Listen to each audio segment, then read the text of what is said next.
So this time again I am back, myself Prachi Jain. So as you know, I am working in CK Birla Hospital.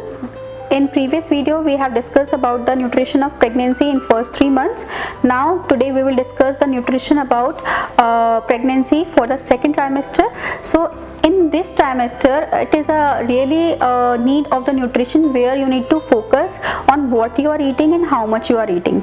क्योंकि जैसे हमने discuss किया था first video में कि first trimester में हमें एक वुमेन को एक्सपीरियंस होता है nausea, vomiting, morning sickness. So by the end of the third month यानी कि फर्स्ट ट्राइमेस्टर ये सारे सिम्टम्स सबसाइड होने लगते हैं और बेबी की ग्रोथ के लिए now we need to focus on the calorie requirements and the protein requirements. लेकिन जैसे कि एक मिथ आपने सुना होगा कि आपको 2 लोगों के लिए खाना खाना होता है. This is a myth. आपकी कैलोरी प्रोटीन रिक्वायरमेंट्स डेफिनेटली बढ़ जाती हैं लेकिन आपको 2 लोगों के लिए खाना खाने की ज़रूरत नहीं है.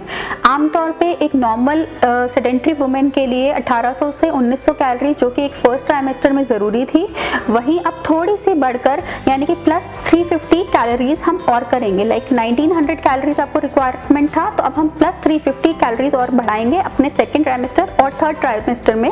क्योंकि इस टाइम पे जैसे जैसे बेबी की ग्रोथ होती है वैसे वैसे मदर की एपेटाइट बढ़ने लगती है, प्लस एनर्जी रिक्वायरमेंट्स बढ़ने लगता है, मदर का मेटाबॉलिज्म बढ़ने लगता है. So she needs to eat the food.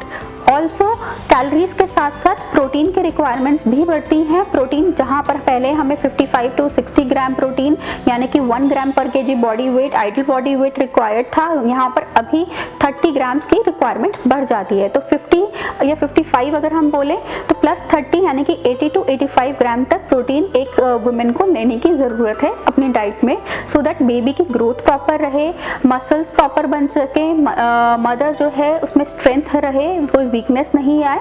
इसलिए एक्चुअली फैट की भी रिक्वायरमेंट बढ़ जाती है क्योंकि omega 3, omega 6 fatty acids are also required for the growth and the development of the baby's brain. So जहां हमारी विजिबल फैट की रिक्वायरमेंट थी 20 ml फर्स्ट ट्राइमेस्टर तक, वो अब बढ़ के सेकेंड ट्राइमेस्टर में और थर्ड ट्राइमेस्टर में 30 ml तक हो जाती है, जिसके लिए हम अच्छे सोर्सेज अपनी डाइट में इंक्लूड कर सकते हैं. जैसे कि हमने बोला कि sunflower oil, safflower oil, walnuts, almonds, chia seeds, flax seeds, pumpkin seeds. So जितनी भी नट्स हम इंक्लूड कर सकते हैं that is a good fat. जितने भी हम सीड्स अपनी डाइट में इंक्लूड कर सकते हैं again that is a good fat. या हम जितना भी हम ऑयल्स या घी हम अपने खाने में कुकिंग के लिए यूज कर रहे हैं that would be of different seeds, तो it is also recommendable. Again अगर हमें अच्छा फैट लेना है तो हम एवोकाडो को भी अपनी डाइट में इंक्लूड कर सकते हैं. Avocado is a fruit which is very good in the fat. तो इस तरीके से हमारी कैलोरी, प्रोटीन, फैट की रिक्वायरमेंट तो हो गई. लेकिन आपको पता होगा कि ड्यूरिंग प्रेगनेंसी हमें कैल्शियम, आयरन और फॉलिक एसिड्स की भी रिक्वायरमेंट बॉडी में बढ़ जाती है. जैसे हमारे फर्स्ट ट्राइमेस्टर में 600 कैलोरीज की रिक्वायरमेंट थी कैल्शियम की पर डे, यहाँ पर बढ़कर 1200 mg हो जाती है पर डे, क्योंकि यहाँ पर बच्चे की बोन्स, गम्स, टीथ ये सारे भी डेवलप होने होते हैं सेकेंड ट्राइमेस्टर में और थर्ड ट्राइमेस्टर में. सो कैल्शियम वाली चीज़ों का इंटेक बढ़ाना बहुत ज़रूरी है. इसलिए एक मदर के लिए एडवाइजेबल होता है, एक वुमेन के लिए जो कि नियर फ्यूचर में एक मदर बनने वाली है उसके लिए इंक्लूडेड करना ज़रूरी होता है दूध और दूध वाली चीज़ें, specially the dairy products, because dairy products are rich in calcium.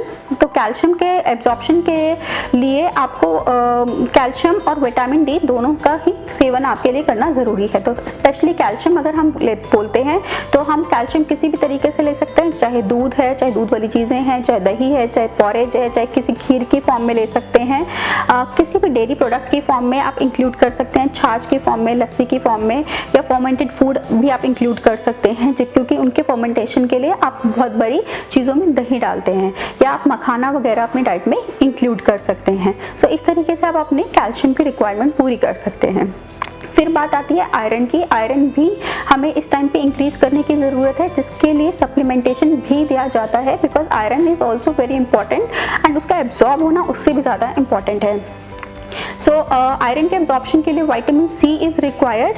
तो विटामिन सी जितना भी होता है हमारी खट्टी वाली चीज़ों में हो रहा है, होता है। जैसे कि सपोज अगर हम बोलें कि हम आयरन तो अपनी बॉडी में ले रहे हैं, जितना भी हरी सब्जियों से मिलता है, हरे पत्ते वाली सब्जियों से मिलता है, नट्स से मिलता है, स्प्राउट से मिलता है, सीड से मिलता है, तो हम ये सारी चीज़ें तो अपनी डाइट में हम इंक्लूड कर रहे हैं। बट वहीं हमारी डाइट में थोड़ा सा लैकिंग है विटामिन सी। तो vitamin C is also very important. तो जितनी भी खट्टी वाली चीज़ें हैं, जैसे कि नींबू हो गया, आंवला हो गया, टमाटर हो गया, संतरा हो गया, मौसमी हो गया, any cheese which is very citrus, तो आप वो अपनी डाइट में इंक्लूड कर सकते हैं। जैसे कि एक बेस्ट एग्जांपल होता है पोहा। अगर poha is rich in iron, लेकिन उसके एब्जॉर्प्शन के लिए विटामिन सी चाहिए, तो इट इज़ एडवाइजेबल कि पोहा को हम आयरन वेसल में कुक करें, प्लस उसके साथ टी का कंजम्पशन ना करके अगर हम उसको लेमन वाटर के साथ या किसी जूस के साथ लेते हैं, that is good, so that whatever iron is there in the poha it will get absorbed in your body. और एल्स आप पोहा को कुक होने के बाद उसके ऊपर से नींबू छिड़क सकते हैं, या उसको कुकिंग के टाइम पे आप टमाटर डाल सकते हैं। तो iron is important for the women during pregnancy, and अगर हमारी आयरन रिक्वायरमेंट इससे पूरी नहीं होती तो गायनेकोलॉजिस्ट आपको आयरन सप्लीमेंट्स भी देते हैं। Thank you.